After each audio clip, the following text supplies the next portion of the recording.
Halo teman-teman semua, apa kabar? Perkenalkan, namaku Putri Andriani. Aku dari Fakultas Psikologi Universitas 17 Agustus Samarinda.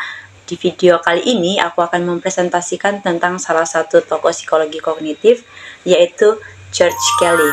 Nah, mungkin teman-teman di sini ada yang belum tahu siapa itu George Kelly dan apa teori dari George Kelly. Jadi hari ini aku akan menjelaskan siapa itu George Kelly dan teori-teori dari George Kelly. Tapi sebelum itu, alangkah baiknya kalau kita sama-sama mengetahui apa sih itu psikologi kognitif. Nah, psikologi kognitif ini adalah psikologi yang menentang aliran behaviorisme. Nah, psikologi kognitif ini juga yang menjembatani relasi antara perilaku manusia dan lingkungannya. Jadi teman-teman, George Kelly ini memiliki nama lengkap George Alexander Kelly. Dia lahir di Kansas, Amerika tanggal 28 April 1905. George Kelly ini merupakan anak tunggal. Ibunya itu bernama Elvira M. Kelly yang merupakan seorang mantan guru dan ayahnya namanya Theodora V. Kelly yang merupakan seorang pendeta. Nah, Kelly ini sendiri memiliki banyak minat yang bervariasi. Kalau dilihat dari segi pendidikannya, Kelly ini pernah menempuh pendidikan di French University selama 3 tahun, lalu melanjutkannya lagi di Park College selama 1 tahun dengan bidang yaitu fisika dan matematika. Nah, saat itu juga Kelly ini menjadi anggota diskusi perguruan tinggi dan sering membahas masalah-masalah sosial. Lalu setelah itu juga Kelly melanjutkan pendidikannya mengambil gelar masternya di bidang sosiologi di University Kansas. Lalu setelah itu ketertarikannya Kelly ini terhadap bidang psikologi karena dia membaca bukunya Freud dan Kelly ini mendapatkan beasiswa untuk melanjutkan sarjana mudanya di University Edinburgh dan mengambil jurusan psikologi. Lalu setelah itu juga pada tahun 1931 Kelly ini mengambil gelar dokternya di Universitas Lawo secara khusus di bidang psikologi juga.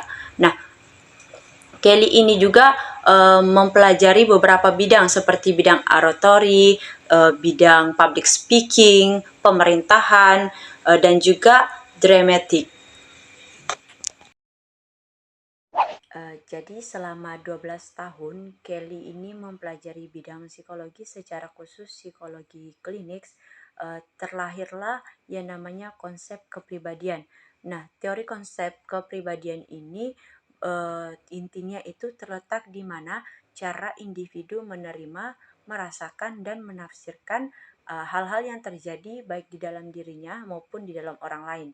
Dan juga prinsip inilah atau konsep inilah yang disebut dengan teori konstruk personal. Nah, teori konstruk personal ini berfokus kepada proses-proses psikologis yang menempatkan manusia untuk mengorganisir dan memahami peristiwa-peristiwa yang terjadi di dalam kehidupan mereka.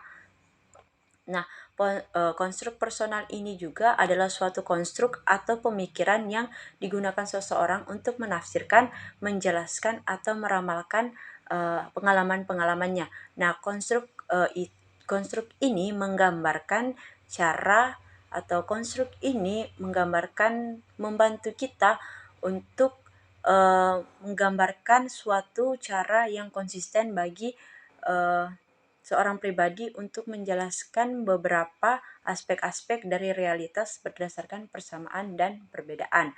Misalnya aja contoh nih kayak pintar versus bodoh, ramah versus kasar, beragama versus tidak beragama, laki-laki versus perempuan, baik versus buruk. Nah, konsep atau teori konstruk inilah yang membantu kita untuk menjelaskan bahwa ini aku mandang si A ini baik loh, tapi orang lain juga bakal mandang si A ini kasar gitu. Nah, itu terbentuk karena melalui pengalaman-pengalaman kita gitu. Itu terbentuk melalui bagaimana cara kita memandang sesuatu dengan pengalaman-pengalaman kita, dan konstruk personal ini membantu kita untuk memahami gitu hal-hal yang telah terjadi di dalam kehidupan kita, sehingga kita bisa melihat bahwa si A ini jahat, si A ini baik, atau si A ini kasar, si A ini ramah. Nah, seperti itu. Jadi konstruk personal ini memiliki 3 jenis. Yang pertama ada jenis konstruk parentif, yang kedua ada jenis konstruk konstelasi, dan yang ketiga ada jenis konstruk proporsional. Di sini aku akan menjelaskan 3 jenis konstruk. Yang pertama itu ada konstruk parentif. Nah, konstruk parentif ini intinya itu ini jenis konstruk yang bersifat sudah pasti atau yang bersifat pasti ini terjadi gitu. Karena konstruk ini itu mengarah kepada identik dengan kata-kata kayak tidak lain daripada, satu-satunya, sudah pasti. Jadi kayak konstruk ini itu kayak sudah pasti dan sudah mutlak gitu, nggak bakal diubah atau nggak bakal bisa diubah gitu.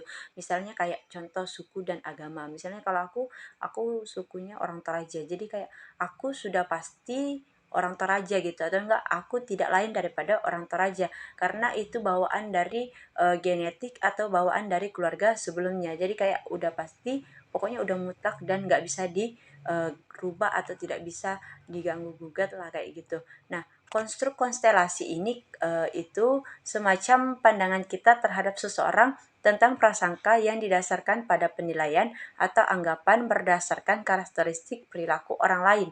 Nah, biasanya karakteristik itu meliputi kayak ras, jenis kelamin, suku bangsa, dan keterampilan komunikasi. Nah, terus itu konstruk konstelasi ini semacam mengarahkan kita kepada pola pikir yang stereotip gitu. Nah, yang artinya penilaian yang tidak seimbang terhadap suatu kelompok gitu. Nah, jadi terus yang ketiga itu konstruk proporsional. Nah, konstruk proporsional ini adalah jenis konstruk yang berbanding terbalik dari konstruk konstelasi dan konstruk parentif. Nah, kalau konstruk proporsional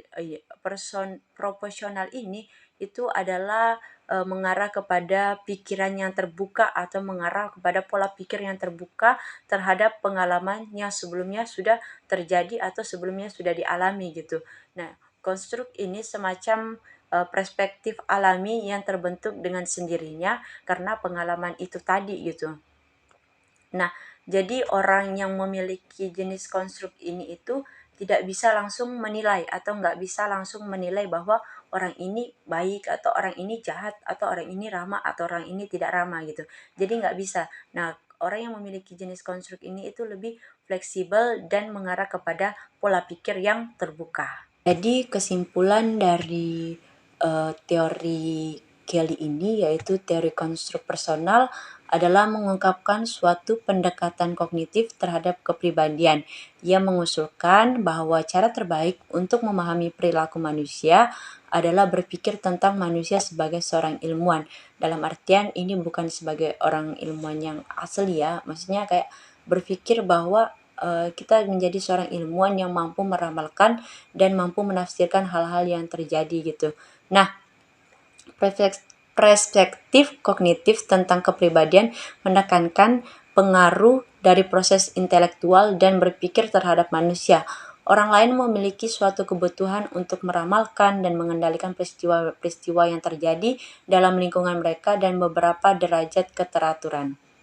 Nah, itu dia tadi penjelasan singkat dari aku tentang teori konstruk personal. Sebenarnya kalau kita mau bahas tentang teori konstruk personal ini panjang ya teman-teman, tapi itu adalah inti dari teori konstruk personal.